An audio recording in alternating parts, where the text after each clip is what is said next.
Olá meus caros, aqui é o Corvo e hoje introduzo no canal Metro 2033.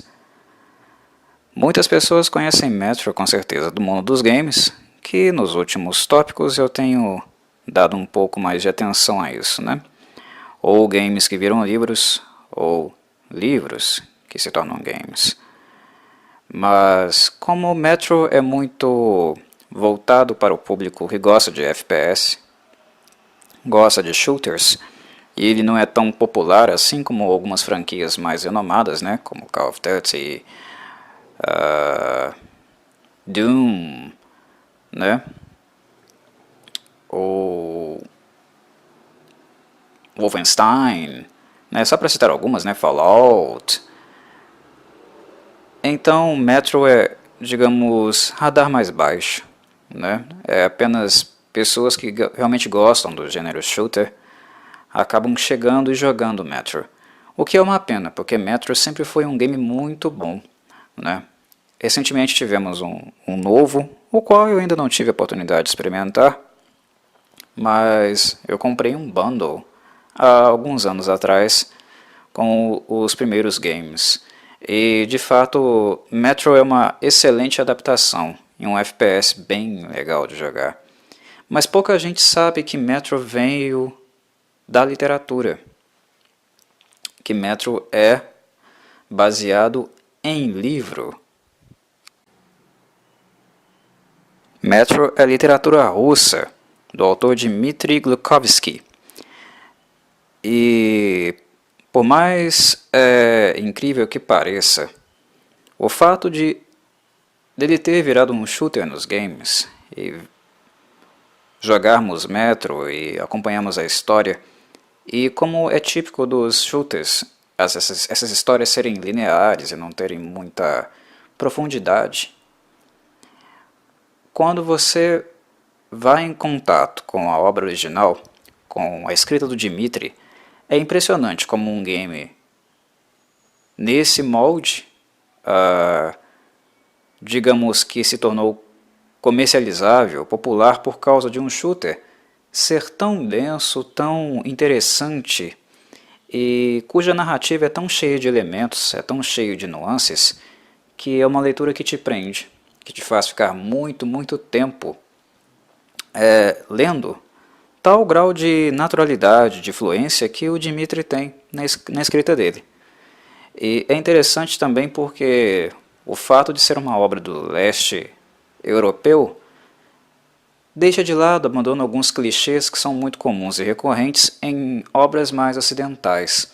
É interessante ler autores do Ocidente e do Oriente para fazer esse contraste e vermos também formas de abordar, né, e discutirmos fenômenos muito comuns e muito existentes, por exemplo, na cultura popular. E isso com certeza um desses elementos, com certeza, é o tal do mundo pós-apocalíptico, né? Zumbi ou não. Mas o cenário de mundo pós-apocalíptico, que é um elemento da cultura popular, né? Um elemento da cultura pop que já foi feito, trabalhado várias e várias vezes, exaustivamente, até de forma muito reciclada, né? Que Metro estará incorporando aqui. A forma dos orientais abordarem o apocalipse zumbi, ou um mundo pós-apocalíptico, né, onde as pessoas estão tentando sobreviver com poucos recursos. E a forma como os ocidentais fazem isso possuem distinções, possuem acentos um pouco diferentes. A vivência, a forma de vivenciar esses cenários acaba sendo diferente porque são países com culturas diferentes, né, com formas de analisar determinados fenômenos de forma diferente. E é curioso ler, é curioso entrar no mundo de Metro por causa disso, porque eles nos dão, os livros, né, nos dão uma perspectiva oriental, russa, de algumas coisas que nós já vemos ser trabalhadas e ser veiculadas várias e várias vezes de forma massificada pela ótica norte-americana, principalmente, né? É diferente, sente-se diferente.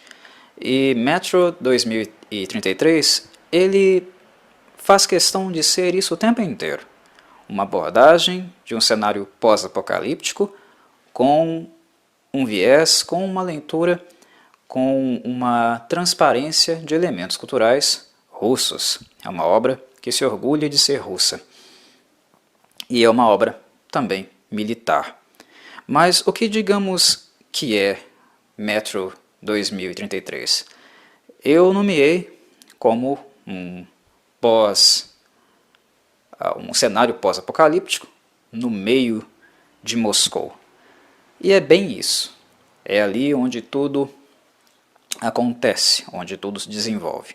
Mais especificamente, embaixo da Terra, porque na parte superior, né, na superfície, já é algo impossível que nós humanos sobrevivamos, tal a radiação, os níveis de radiação que a superfície possui, que fazem com que tudo se envenene, que torne-se completamente impossível sobreviver acima da Terra, como também as várias mudanças climáticas que ocorreram, né? Os próprios raios ultravioletas são tão fortes que são capazes de queimar, né?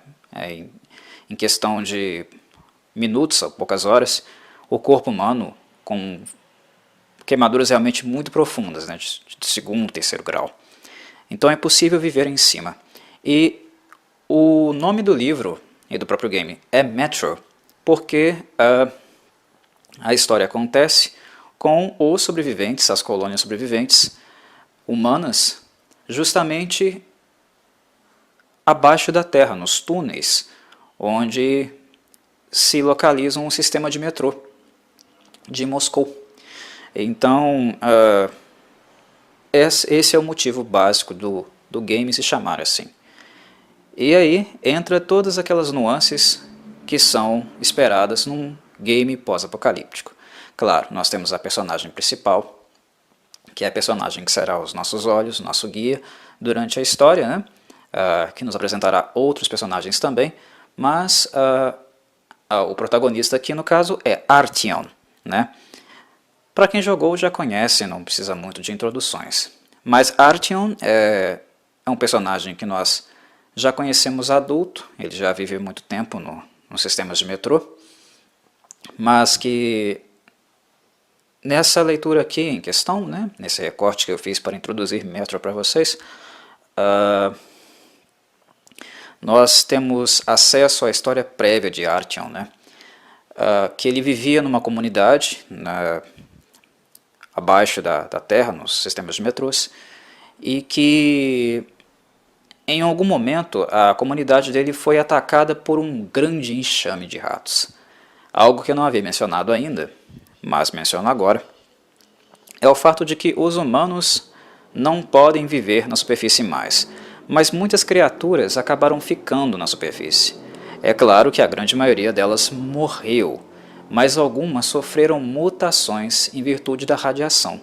Então, na superfície também, nós temos várias e várias criaturas que em algum momento foram animais ou mutaram em virtude, né, do contato extenso e intenso com a radiação e se tornaram aberrações mesmo, né?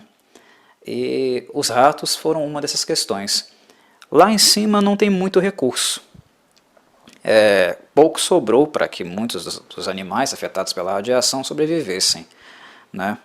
Isso faz com que esses animais procurem, obviamente, por recursos, né, por água, por alimento. E os humanos que vivem nos túneis, é claro, que são pequenas colônias, pequenas aglomerações de recurso, de alimento para essas criaturas. Então essas colônias que ficam abaixo no sistema de metrô de Moscou são constantemente alvejadas, né, por aberrações.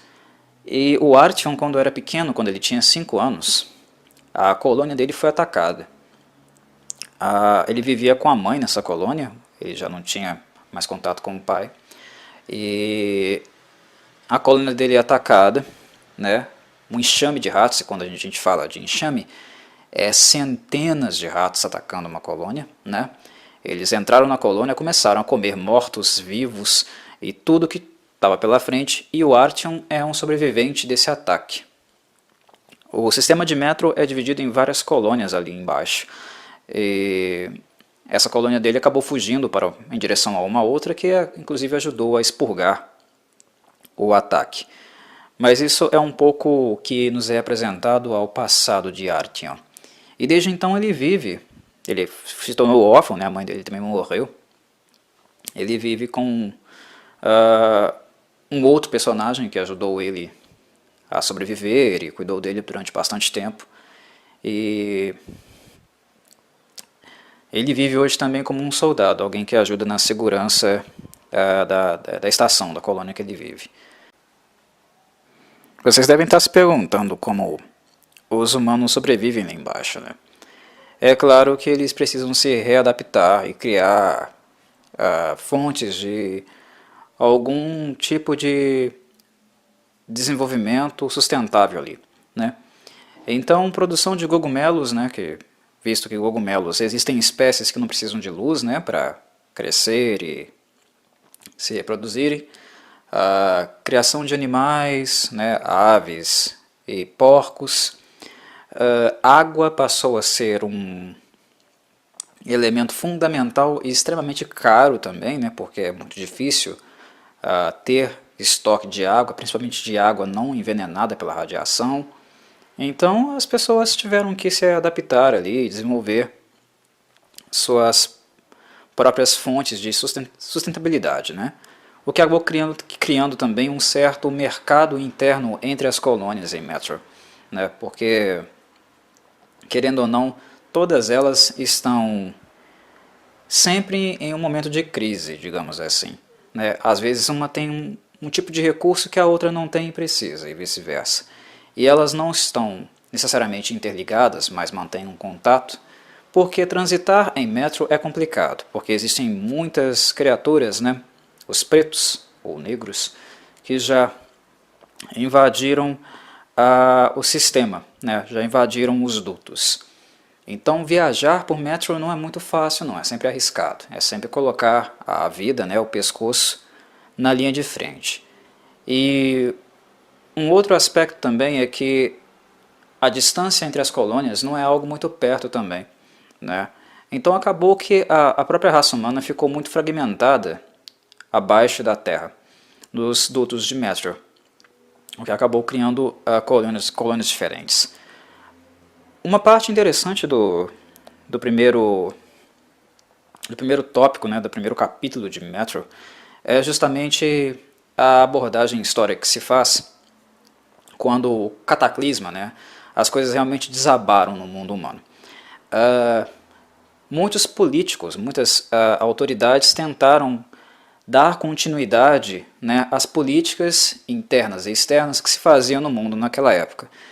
É sempre aquela polarização e aquela rivalidade entre capitalistas e comunistas, né? Isso, nos primeiros anos, acabou adentrando também, né, os limites, né, a região de Metro. Políticos tentando fazer políticas, políticos opositores se opondo, né, rixas sendo criadas, e com isso o que sempre acontece, conflitos, guerras. Né? E nós, idiotas, estúpidos, né, escolhendo os nossos políticos de estimação, vistam as suas carapuças, comprando esse discurso, né, comprando toda essa balela, e como se não bastasse, o mundo em queda, o mundo indo para o saco por culpa nossa, nós ainda lá embaixo, né, nos dutos, reclusos no escuro, né, guerreando uns contra os outros por causa de ideologias, sendo que ambas ideologias são feitas para nos explorar, né, nos escravizar e nos domesticar. E ambas ideologias mantêm apenas algumas poucas figuras, né, de influência no poder. E os idiotas lá se matando. Mas é interessante que as colônias começam a perceber isso com o tempo. Os humanos acabam sendo cada vez mais poucos, mais e mais poucos, né? A raça passa a ser extinta, que em algum momento, né, Depois de milhões morrerem, infelizmente nós somos otários para isso, né? Para precisar que milhões de vidas sejam sacrificadas para ter noção de alguma coisa que é óbvia, os humanos passam a se tocar que, pô, já não somos muitos, já destruímos o planeta, né? Já é impossível viver na superfície. Se nós continuamos a nos matar ao invés de lidar com o problema de fato, as coisas vão para o beleléu, de vez, né? Então, a gente tem que parar, de vez, em algum momento, de sermos otários e criarmos um sistema, né, um mínimo sistema colaborativo aqui, ou a gente não vai durar não, né? Há um momento em que se chega a essa conclusão, né, os militares e as comunidades chegam a essa percepção, as coisas em Metro passam a se organizar um pouco melhor. Os políticos safados são extirpados, né, e as colônias passam a ter uma regra, um regimento e uma forma de relação própria entre elas.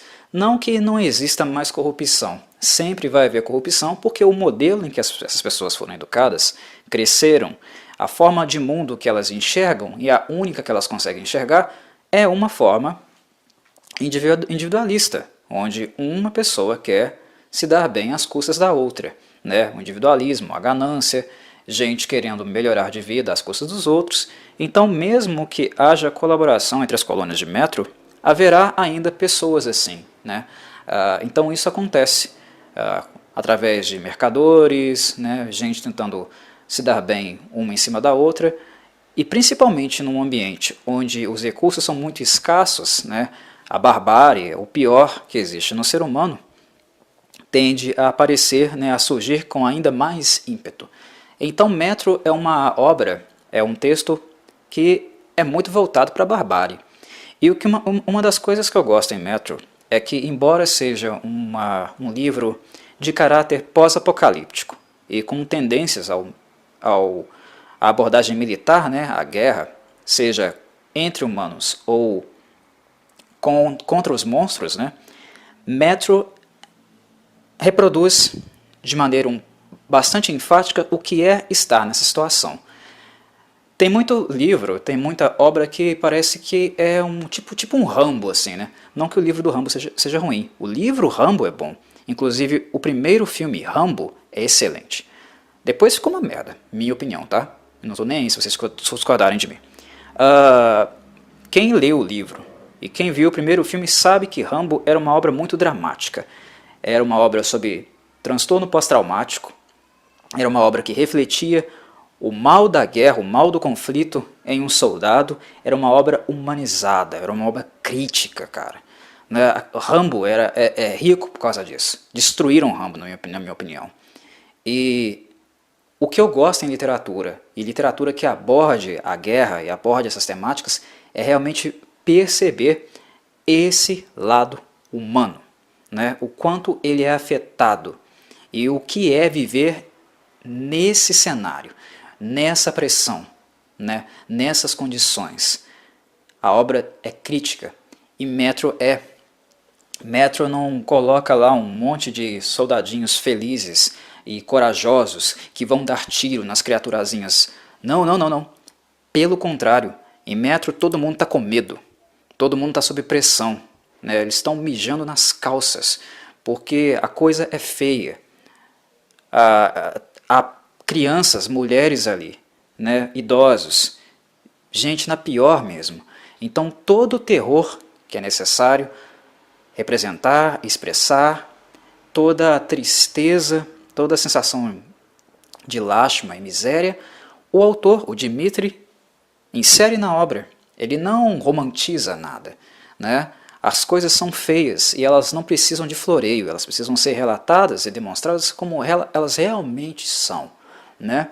E Metro é uma obra que faz isso. Ela não está a fim de florear nada. Ela está a fim de retratar realmente, né, a barbárie, né, os últimos dias, né, os próximos últimos dias, talvez, da raça humana, né?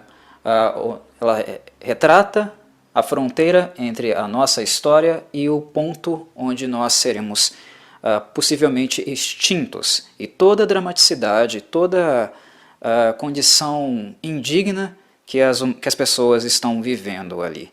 E Artyom é o nosso, aspas, herói. Ele é um sobrevivente, é um cara que está vivendo ali dia após dia, né, e tentando seguir em frente.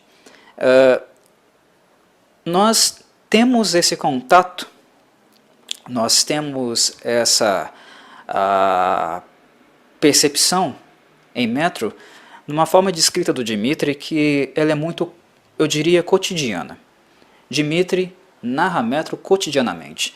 Todas essas informações vão sendo apresentadas e vão surgindo, né? Nós vamos tendo conhecimento delas através de diálogos, né? Através de rondas, né? De pessoas sentadas em torno de uma fogueira, né? De acontecimentos corriqueiros, como por exemplo achar que um negro estava invadindo a vila, quando na verdade era apenas um cachorrinho procurando abrigo, né? Ele viu luz, tentou se aproximar, coisas assim, coisas cotidianas.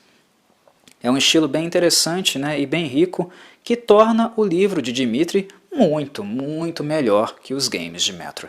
E eu gosto dos games. Né, como eu havia dito, Metro foi uma boa experiência, né, uma experiência realmente de bom custo-benefício que eu tive quando o assunto é shooter. Né, eu gosto dos shooters, mas eu gosto de shooter que tem conteúdo. Né? Eu não gosto só de um mapazinho lá que eu caio e simplesmente começo a atirar uns nos outros.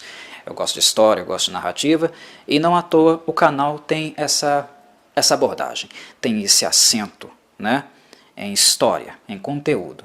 Metro traz isso, né, e os livros, naturalmente, muito melhor que os games. Então, se você gosta de Metro, jogou o Metro, mas não conhece os livros, leia, você vai adorar Metro. É uma obra que discute temas sociais, políticos, econômicos, mas também é uma obra bélica, né, de sci-fi. Né? Ela trabalha todos esses elementos, e esses elementos todos sendo retratados de uma maneira muito fluida, contínua, e que em nenhum momento torna a leitura, digamos, enfadonha, né, modorrenta. É muito fluido mesmo. O Dmitri ele escreve realmente muito bem, e para a temática que ele escolheu, surpreendentemente bem, e de forma muito interessante, muito convidativa assim para os leitores, tanto assíduos desse gênero quanto não assíduos. É muito interessante mesmo acompanhar o cotidiano daquilo que acontece em Metro através dos olhos do personagem do protagonista, que é Artyom. Ok, meus caros? É apenas uma introdução da obra. Estou tateando por aqui, explorando algumas coisas, apresentando alguns livros aí. Não sei o que vou fazer daqui em diante não, mas vou tocar no barco como tenho tocado. Ok? Um abraço.